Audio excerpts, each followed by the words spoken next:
अस्सलाम वालेकुम प्यारे बच्चों। आज 14 अगस्त 2020 आज पढ़ो कोशुर सिक्स्थ अनवान लुक बात यह पूरा आज देखो अमिक सवाल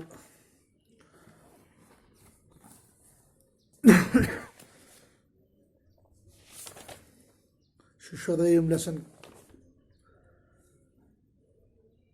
गुक सवाल वन दान कत मज मुनुक दान कत मज मुनुक अत लिखो जवाब दान मुनुक कंजस मज दान मुनुक कंजस मज।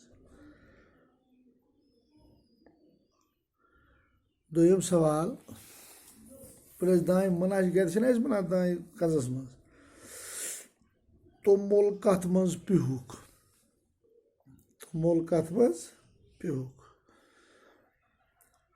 तोमुल पिहुक ग्रटस मज तोमुल पिहुक ग्रटस मज। त्रोयम सवाल ओट कत मज मुंडुक कत मज गर ओट मंडान ये चोच करान ओट मुंडुक डुलजु मज ओट मुंडुक डुलजु मज। चोट किम बगरव चोट किम बगरव चोट बगरव मामन चोट बगरव मामन। ब्याक सवाल दोयम सवाल खाली जाए लग हार लफ्जों सद बरिव खाली जाए पयान मनान पिसान मांडा दान डैश डैश कंजस मज मनान अति मनान ओट डैश डैश ग्रटस सत ओट पिसान ग्रट सत ओट डैश डैश डुलजु मज ओट मंडान डुलजु मज